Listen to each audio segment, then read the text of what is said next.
Cox ট্যুরের দ্বিতীয় দিনের প্ল্যান ছিল ইনানি রোডের পাট্রাটিক বিচে ঘুরতে যাওয়া। লাবণী বিচ থেকে ইনানি রোডের পাট্রাটিক বিচে ঘুরতে গেলে একটু সময় নিয়ে যেতে হয়। দুপুর 12টার দিকে রওনা হলে ভালো হয়, সবগুলো পয়েন্ট সুন্দরভাবে দেখা যায়। আমার ওখান থেকে রওনা হতে একটু সময় লেগে গিয়েছে, 8টা বেজে গেছে।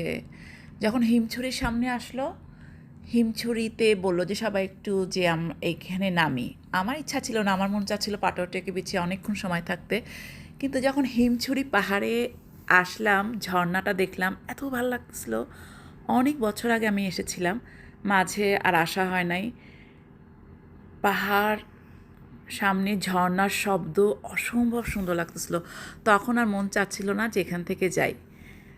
আর প্রকৃতির সাথে শাড়ি পরলে অন্যরকম মন ভালো হয়ে যায়, এটা সত্যি কথা। প্রথমে ভাবছিলাম যে কালো শাড়ি পরলাম প্রকৃতির সাথে ভালো লাগবে কি না, কিন্তু এই যে ব্ল্যাক শাড়ির সাথে পাড়টা খুব কালারফুল আর রেড ব্লাউজ দিয়ে পরেছি, ভালোই লাগতেছে, তাই না? কালারফুল তো এই জন্য ভালো লাগছে। আমি একটা ঝিনুকের মালা পরলাম, ওখানে সব ছোটো ছোটো মেয়েরা ঝিনুকের মালা বিক্রি করে। এই যে ফুলের, এটাকে কি বলে, ফুলের তাজ বিক্রি করে। কি সুন্দর কিউট করে ফুলের একটা তাজ বানানো, ভীষণ সুন্দর। ছোটো ছোটো বাচ্চারা বিক্রি করতে থাকে এই ঝিনুকের মালা, তারপরে এই মাথার তাজ, কি কিউট না? এই তো দেখতেছি একটু সন্ধ্যা সন্ধ্যা হয়ে যাচ্ছে, তাড়াতাড়ি রওনা হয়ে গেলাম ইনানি রোডের পাটরটেক বিচে। যখন পাটরটেক বিচে আসছি পুরা বিকাল, সন্ধ্যা হবে হবে। এই যে হিমছড়িতে যে আমার এত ভালো লাগলো, ওখানে সময় কাটিয়ে ফেলছি, দেরি হয়ে গেছে। আর যাই হোক, খুবই সুন্দর বিচটা, এত সুন্দর ভিডিও ছবি করার জন্য আর সৌন্দর্য দেখার জন্য। এই জন্য একটু সময় হাতে নিয়ে আসা উচিত, কেন ভিডিও করতেই সময় চলে যায়, ছবি তুলতে সময় চলে যায়, সৌন্দর্য দেখার সময়টা তখন থাকে না, তখন মন খারাপ হয়ে যায়।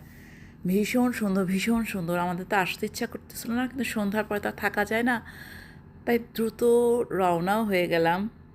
খুবই ভাল লাগে আসলে ইনানি রোডটা, পুরা রোডটা অসম্ভব সুন্দর। এক পাশে পাহাড়, এক পাশে সমুদ্র।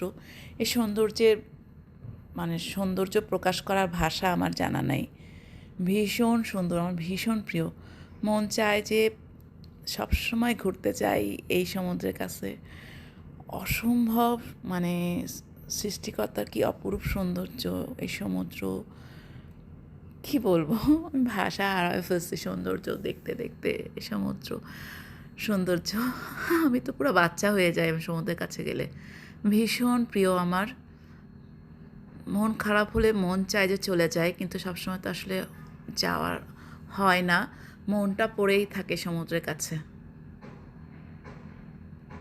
এই যে আমি ভিডিও দেখতেছি আর মুগ্ধ চোখে তাকায় আছি সৌন্দর্য দিকে।